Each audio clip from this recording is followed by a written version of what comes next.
배움을 즐기고 늘 호기심이 나는 청취자님, 오늘 심층 탐구 시간에 오신 것을 환영합니다. 네, 환영합니다. 그 다가오는 미팅을 준비 중이시든 아니면 그냥 출퇴근길이시든 오늘 저희가 준비한 탐구가 꽤 흥미로우실 거예요. 확실히 가치 있는 시간이 될 거라고 장담합니다. 네, 오늘 우리가 파헤쳐볼 자료가 질레트 칠드런스의 골 설문조사 데이터 그리고 관련 문헌들이거든요. 맞아요.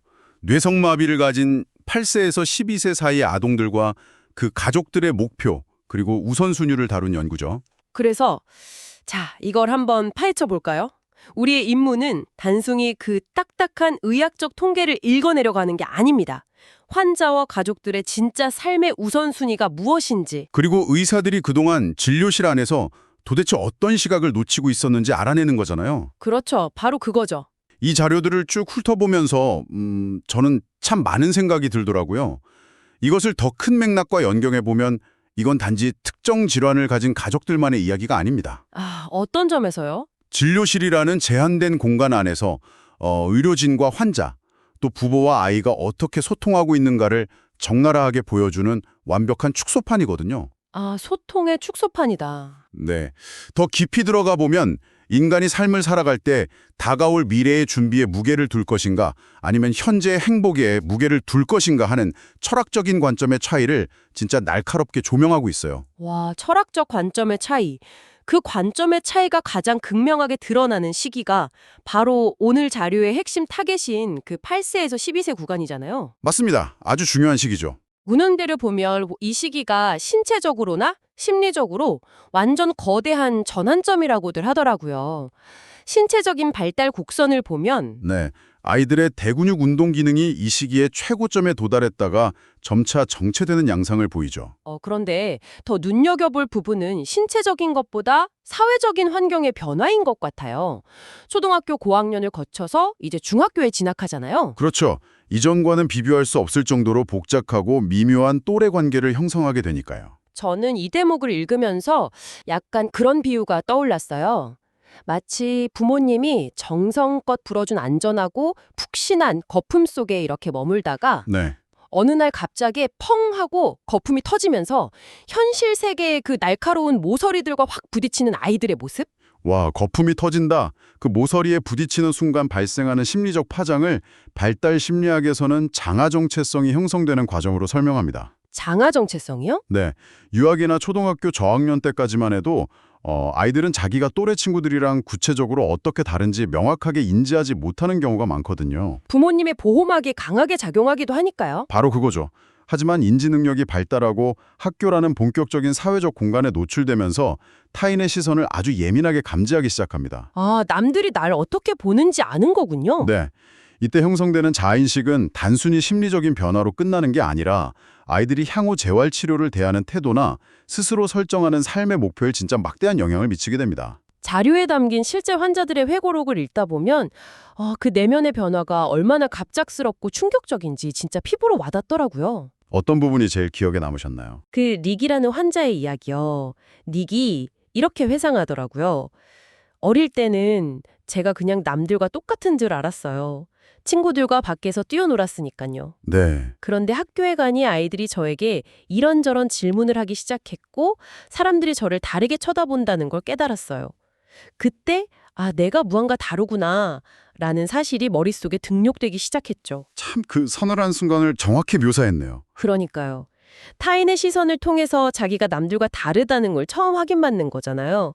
제키의 경험도 결이 비슷해요. 제키도 비슷한 말을 했죠. 네, 학교 가기 전까진 저한테 무슨 문제가 있는지 전혀 몰랐대요.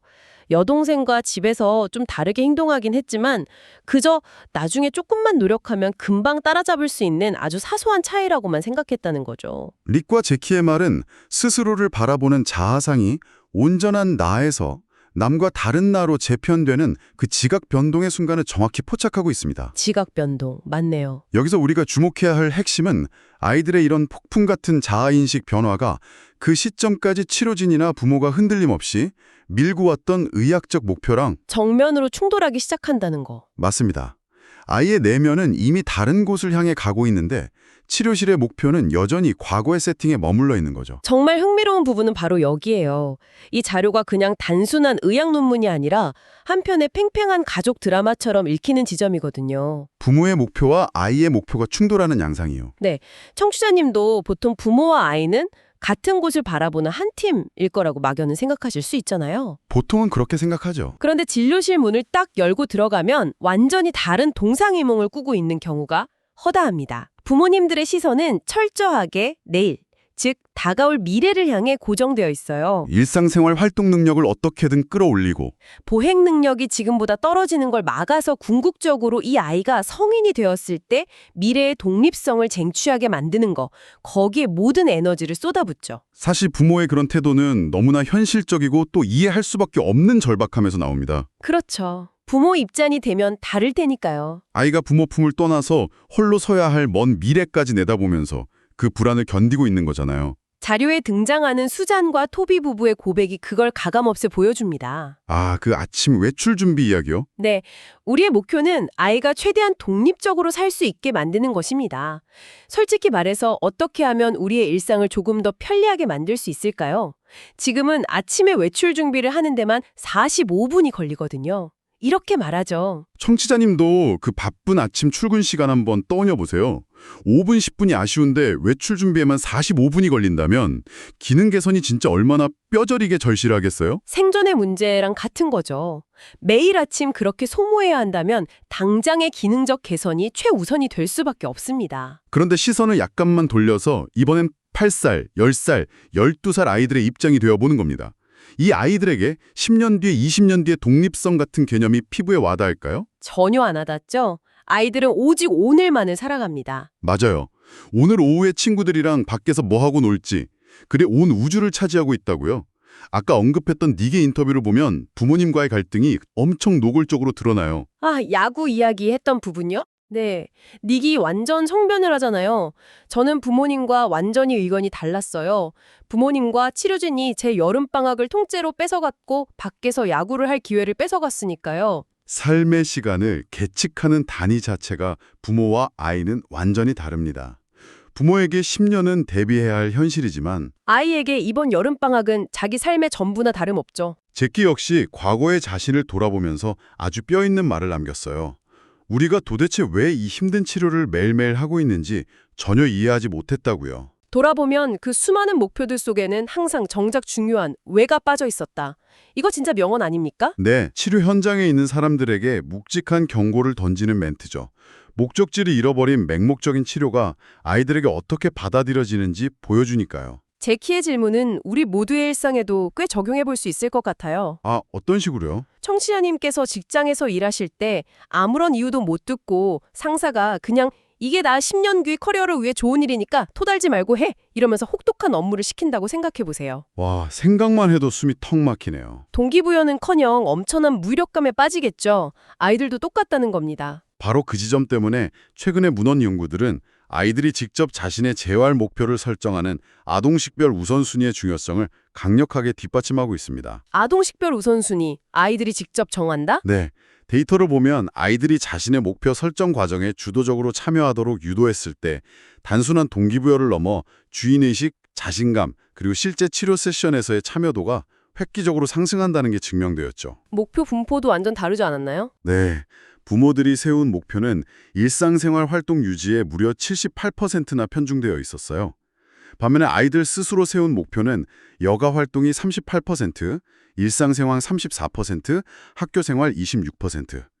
훨씬 다채롭고 균형 있죠? 그러네요. 이것은 중요한 질문을 제기합니다.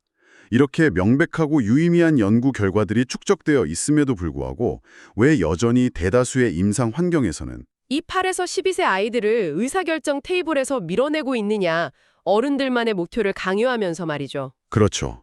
납득할 수 없는 왜를 억지로 삼켜야 하는 치료는 아이에게 고문에 가깝다는 사실을 의료진과 부모가 뼈저리게 깨달아야 합니다. 네, 정말 동감합니다. 자, 그럼 이제 아이들의 심리와 부모의 현실을 어느 정도 이해했으니까 질레트 칠드런스에서 257명의 보호자를 대상으로 진행한 고울 삶은 조사에 실제 데이터로 깊숙이 들어가 보겠습니다. 네, 이 데이터가 또 엄청나죠. 이 데이터를 분석해보면 기존의 의학적 통념을 완전히 뒤집는 놀라운 반전이 숨어 있거든요. 이 삶은 데이터가 의료계에 던진 가장 큰 충격파는 치료진이 생각하는 성공적인 보행과 환자 가족이 생각하는 성공적인 보행의 정의가 완전히 어긋나 있었다는 점입니다. 어떻게 달랐나요? 의료진들은 관습적으로 보행의 기능적 측면에 집착합니다.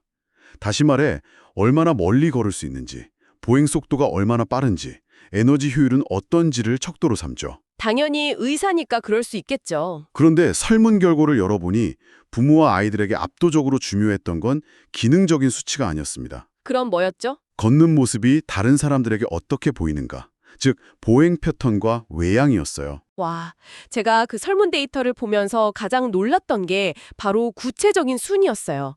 257명 전체 보호자 그룹의 최우선순위 1위가 무엇이었는지 아십니까? 발 모양 관련이었죠. 네, 무려 55%의 응답자가 발을 똑바로 앞을 향하게 하고 걷기를 꼽았습니다. 2위는 53%로 발에 걸려 넘어지지 않고 걷기, 3위는 52%로 발을 끌지 않고 걷기였어요. 얼마나 더 멀리 가고 빨리 걷느냐는 완전히 뒷전이었네요. 네, 이 수치를 보면서 저는 아까 닉이 말했던 그 시선의 폭력이 딱 떠올랐어요. 아, 남들이 다르게 쳐다본다는 거. 맞아요. 다른 사람들의 눈에 내 아이가 걷는 모습이 최대한 튀지 않고 평범하게 혹은 깔끔하게 보이기를 바라는 부모들의 간절하고 아픈 마음이 이 데이터 이면에 고스란히 녹아있는 거죠. 그 데이터에서 한 걸음 더 들어가서 대근육 운동 기능 분류 시스템, 즉 GMFCS 레벨에 따른 우선순위의 차이를 살펴보면 그 간절함의 무게가 어떻게 달라지는지 확연히 보입니다. GMFCS 레벨 3 그룹 데이터가 특히 눈에 띄더라고요. 네, 휠체어나 보조기기를 사용해야 할 정도로 보행 제약이 큰 레벨 3 보호자 그룹에서는 아까 말씀하신 보행의 외양이나 넘어지지 않는 것 같은 목표에 무려 72%가 응답했습니다. 72%요? 네. 압도적이네요. 반면에 상태가 양호해서 독립보행이 수월한 레벨 1 그룹은 같은 항목에 대한 응답률이 46%에 그쳤죠. 동일한 설문인데 72%와 46%라는 엄청난 간극이 발생하네요. 네, 시사하는 바가 크죠. 결국 부모님들의 불안감과 목표의 절박함은 아이가 일상에서 마주하는 물리적 제약의 크기와 정확히 비례하는구나 하는 생각이 들었어요. 맞습니다. 만 읽고 넘어가서는 안 돼요.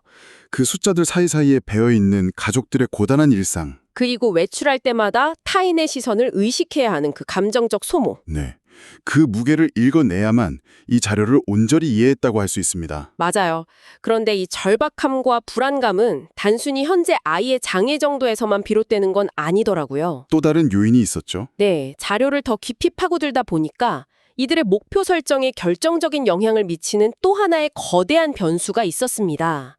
바로 과거의 치료 경험이에요. 아, 과거의 수술 경험. 특히 선택적 배척 수신경근 절단술, 줄여서 SDR 같은 엄청난 규모의 수술을 과거에 이미 겪어낸 가족들의 데이터는 확실히 달랐습니다. SDR은 신경을 절단해서 강직을 줄이는 매우 침습적이고 영구적인 대수술입니다. 이런 수술을 결정하고 그 이후에 뼈를 깎는 재활 과정을 견디는 가족들은 목표를 바라보는 시야 자체가 완전히 재조정되거든요. 그 엄청난 시간과 비용, 그리고 아이가 겪은 고통을 생각하면 당연하겠죠. 네. 과거에 이런 중대한 개입을 경험한 그룹은 수술을 통해 간신히 얻어낸 지금의 걷는 기능을 유지하고 넘어지지 않게 방어하는 데 훨씬 더 강한 집착을 보일 수밖에 없습니다. 과거의 경험이 현재의 목표에 아주 무거운 낯을 내리는 셈이네요. 맞습니다. 자, 그럼 진료실이라는 공간을 다시 한번 상상해 보시죠. 10년 뒤를 걱정하는 부모의 불안, 당장 오늘 밖에서 야구를 하고 싶은 아이의 현실. 거리를 늘리려는 의료진의 기능적 목표, 그리고 거기에 과거의 뼈아픈 수술 경험까지. 와, 이 모든 엇갈리는 기대치와 감정들이 복잡하게 뒤엉키는 완전 용광로 같은 곳이네요. 네, 정말 혼란스러운 틈바구니죠.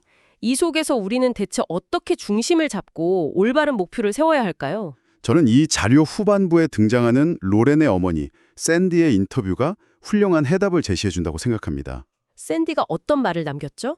의료진과 부모의 관계를 아주 까다로운 균형 잡기라고 명명했어요. 까다로운 균형 잡기, 탁월한 표현입니다. 샌디는 이렇게 덧붙입니다. 우리는 우리 삶 속에 있는 이 아이에 대해서만큼은 세상 그 누구보다 잘 아는 최고의 전문가입니다. 그렇죠. 하지만 반대로 의료진은 이 질환의 더 큰 그림을 볼 줄 아는 전문가들이죠. 때로는 우리 스스로가 볼 수 없는 그 거대한 그림을 짚어줄 사람들이 필요합니다. 네, 그 말이 정답이네요.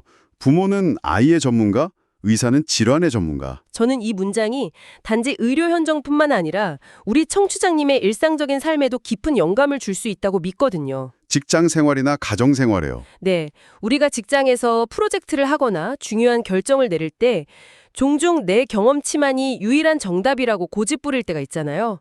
아니면 반대로 권위자의 말에 무비판적으로 그냥 순응해버리거나요. 둘 다 흔히 저지르는 실수죠. 하지만 샌드가 말하는 진정한 파트너십은 그런 일방향의 지시나 맹목적인 복종이 아니에요. 서로 다른 성격의 전문성들이 동등하게 만나는 교차점을 찾는 일입니다. 아주 중요한 포인트입니다. 부모가 가진 일상적 전문성, 의사가 가진 의학적 전문성, 그리고 아이 본인이 가진 자기 삶에 대한 주체적 전문성, 이 세 가지가 테이블 위에 모두 동등하게 펼쳐질 때 비로소 진정한 의미의 목표가 수립될 수 있는 거죠. 맞습니다. 현대 임상의학이 그토록 부르짖는 공동 의사결정의 정수가 바로 그것입니다. 어느 한쪽의 지식이나 권위가 다른 쪽을 압도하는 게 아니에요. 서로 정보를 투명하게 교환하고 가치를 존중하며 때로는 지루하고 치열하게 타협점을 찾아나가는 그 까다로운 균형 잡기의 과정 말입니다. 특히 8세에서 12세 사이의 아동들은 이 과정에 반드시 주체로서 참여해야 합니다. 그래야만 그 길고 지루한 치료 과정을 스스로 견뎌낼 수 있는 내면의 힘을 기를 수 있으니까요. 네, 정확합니다. 자, 그럼 이 모든 것이 무엇을 의미할까요? 오늘의 깊은 탐구를 서서히 갈무리해 볼 시간입니다. 벌써 시간이 그렇게 됐나요? 네, 오늘 우리는 질렛 칠드런스의 설문조사와 여러 문헌들을 통해 단순한 보행 데이터를 넘어선 거대한 인간 이해의 교훈을 마주했습니다. 의학적 판단의 잣대를 들이대기 이전에 8세에서 12세 아이들이 겪어내고 있는 폭풍 같은 심리적 전환과 그들의 치열한 현재를 짚어보았죠. 또한 불안한 시선으로 미래를 대비하는 부모와 오직 오늘을 살고 싶은 아이의 상충하는 목표 속에서 우리는 누구의 손을 일방적으로 들어주는 대신 아이들의 목소리를 의사결정의 중심에 보관시키는 공동 의사결정의 중요성을 확실하게 짚었습니다. 네, 오늘 논의를 마치면서 전문가님께서 청취자님께 마지막으로 생각거리를 하나 던져주신다면요. 좋습니다. 도발적인 질문을 하나 드리고 싶네요.